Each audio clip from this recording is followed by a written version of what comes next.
Hello and welcome to Books and the Biz. I am here with Vandross Idiake and Yes. Rich Veltre. I had enough trouble getting Rich's name right. I need to make sure I got yours right, Vandross. Yeah.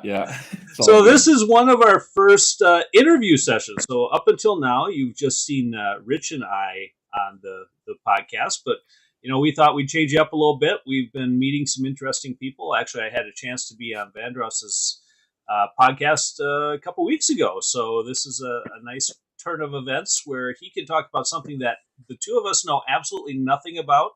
So Vandross, expect us to challenge you completely because we don't understand a lot about blockchain and whatnot. But so just to give the guests a little bit of background. So you are the owner of Moonboy Capital Ventures, and you specialize primarily in blockchain and helping B2B and B2C companies understand that a little bit better. So from there, I'm going to turn it over to you. Maybe start by explaining why the name Moonboy Ventures. What's how does that relate to you? Yeah. Yeah. So I help basically businesses if they need funding, in the Web3 space, they're trying to launch a project. So from the pre-seed stage all the way up to the Series A stage. So I connect them with, incubators to help them do that too as well. And I also help B2C clients who want to get access to venture capital groups.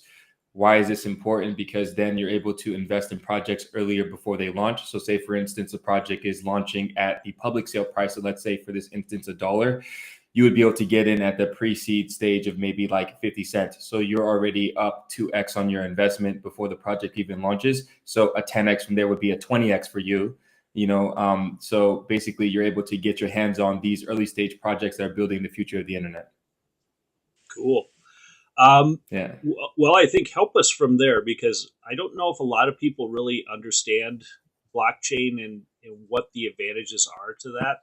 And Rich, feel free to jump in anytime because I'm sure you're going to have the monetary question because a lot of blockchain for most of us is centered around Bitcoin or some variant Yeah, for thereof. sure. So we were kind of talking on your podcast, or maybe it was after your podcast, a little bit about, how would you use this maybe to finance a company or maybe finance the sale of a company, that type of stuff.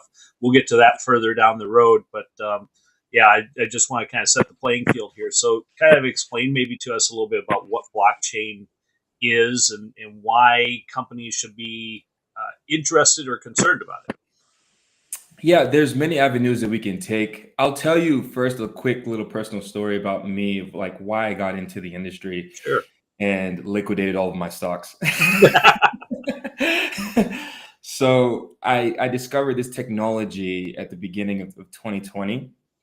And for me, the reason that got me a little bit attracted to it was because my stock exchange, my online stock exchange, basically integrated Bitcoin into as a potential asset, investment vehicle for you to purchase. And I was just like, okay, what is this? And for me, I'm just too curious of a person, you know.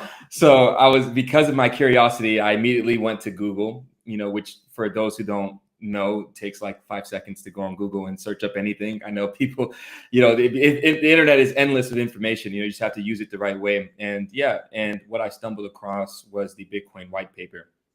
And so I read the Bitcoin white paper and it blew my mind. It took me about a couple times of reading it to really understand. I had to research a lot. And once it all clicked, it made absolute sense, because what is essentially, so what happened in 2008, with the housing crisis and everything. We won't get too much into that, but basically a pseudo-anonymous person created this vehicle in which people could transfer money back and forth to one another, and it evolved into a store of value to protect us from inflation and also counterparty risk of confiscation too as well. And so why this is important is because there's a lot of issues currently, especially right now, with the Federal Reserve basically lowering rates and spending way too much money and putting too much supply of money within the system, right? And what that essentially is doing is, if you're making $100,000 a year, every single year, let's say what their rates are, let's say it's 10% inflation in some places and 5% in some whatever. your $100,000 you're making a year, it needs to become $110,000, and then it needs to compound. It needs to compound. So basically, you have to produce more every single year because your wealth is being stripped from you, and it doesn't make sense long term. It's not sustainable long term. So I saw this as a really good alternative because there was a fixed supply, and I think the most important thing that I saw was that it wasn't controlled by anybody, right? So it was a neutral, completely neutral asset. The whole entire system is ran by code. So to break it down, basically with Bitcoin, because I don't want to get into the other stuff, but with Bitcoin, you have basically a system where miners all around the world, they're anonymous, and they help to join the network. Basically, download a piece of software, join the network, and the basically software kind of runs kind of by itself once it's set up, and you can be rewarded in Bitcoin, right? That's the incentivization model. And so basically, they help to verify the transactions on the blockchain instead of a intermediary doing it, right? And that's how a lot of the fintech companies work, like PayPal and stuff, and then they take a cut, right? The problem is that not everyone has a PayPal. Not everyone can get access to it. There's KYC, all these different types of things. You look at a lot of situations, like if you look at remittance, some of the people are getting destroyed, from remittance, because they're every dollar they're sending back home, the remittance systems are taking 20%, if you're looking at like a Western Union or something like this, And so what do I do then if I'm in, let's say, Iran, right? And I'm a US working citizen or permanent resident, and I'm trying to send money back over to my grandma, but they're sanctioned, right? So Yep. how do I send the value over to them in time so that they can eat, right? So same in Russia right now, they're sanctioned. So what do you do when you still have a business? How do you then receive money, And so this is a way in which you can bypass the current Swift banking system, which comes with its counterparty risk too as well, which ties into, for instance, if you look at CBDCs, right? Because it's something, central bank digital currencies, for those who don't know, that those are what's being proposed in some nation states currently, and to sort of come up with their own implementation of blockchain technology to streamline the process and also make it so where we can transact 24/7, right? Because with the current system we have now, the banks are closed at a certain particular time, and it takes longer a duration of time to be able to get your value from one location to another. And so if the process can be streamlined through blockchain technology, but the only issue is that the way that the government is trying to make it, it's so that they control it and they have the source code and they can change the source code.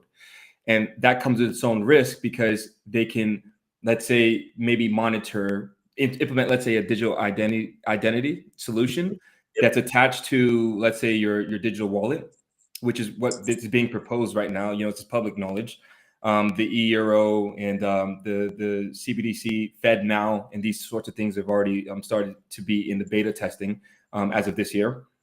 And so the issue that you have with CBDCs is the fact that, for instance, say you say something bad on social media or something, they could potentially stop you from being able to transact because of something that you said. I'm not saying that they would do that, but it's very, very dangerous because there's no other system in place once all the cash gets phased out completely. So what do you do then when, they stop you from transacting for whatever reason, and you need to feed your family? And so it's a very dangerous thing. And a way to counter that is to have a neutral asset. If you also look at import exports, say you're importing and exporting between one country, let's say, for instance, I make the example of like the, Kenyan shillings, and say that they become a CBDC, and then you have US dollars. And say, for instance, I'm trying to sell a coffee mug, and I don't have US dollars and you don't have Kenyan shillings. And so let's say, okay, I will take your US dollars as the CBDC, and basically I'll give you my coffee mug. The issue is then the US dollars or the CBDC gets stored into my reserves, and now it's a counterparty risk for me because you can press a button and then turn off my entire operation whenever you want instantaneously with the CBDC. And this is a very dangerous thing. So to neutralize everything, you could use a neutral currency exchange like Bitcoin to be able to minimize the counterparty risk, and it's something that no one can control and everyone has access to. And so that's why this solution came about, because the problem is quite massive when you're looking outside of the Western nations. With people don't have bank accounts, I think in El Salvador, when I brought up somebody from El Salvador that's living there currently right now, that's from the States, and Francesco from Money Delics, he's also an influencer too as well. And we spoke about the issues in El Salvador, about them not being able to have bank accounts. And it's a huge problem because they have to drive all the way, say they're living in a rural area, all the way to the city, wait in line in the bank to then pay their bills. And so they lose time. And that's an opportunity cost that they could be using to make more money. Right. And so what Bukele introduced was to make Bitcoin legal tender, because then it alleviates the entire necessity of, okay, everyone needs to get KYC. Some of these people don't even have documents, so they don't even have a digital. You got to think outside of the West. Yes, in the West, everything's more structured. There's social security numbers, all these things. If you look at areas in Africa, areas in Southeast Asia, areas in South America, people don't even have identification. Don't even know how old they are. They can't even prove any of that. So but they still need to be economical, right? At the end of the day, they still need to be able to feed themselves and feed their families. So a solution that can be able to attain value and extract value is through just downloading a digital wallet, which takes no KYC. Anyone can do it around the world as long as you have internet, and send me Bitcoin, and then I'll provide you my product or service. And so, yeah, I know it's a pretty huge amount of information I just gave you guys there, but yeah, that's pretty much the gist. But wait, there's more.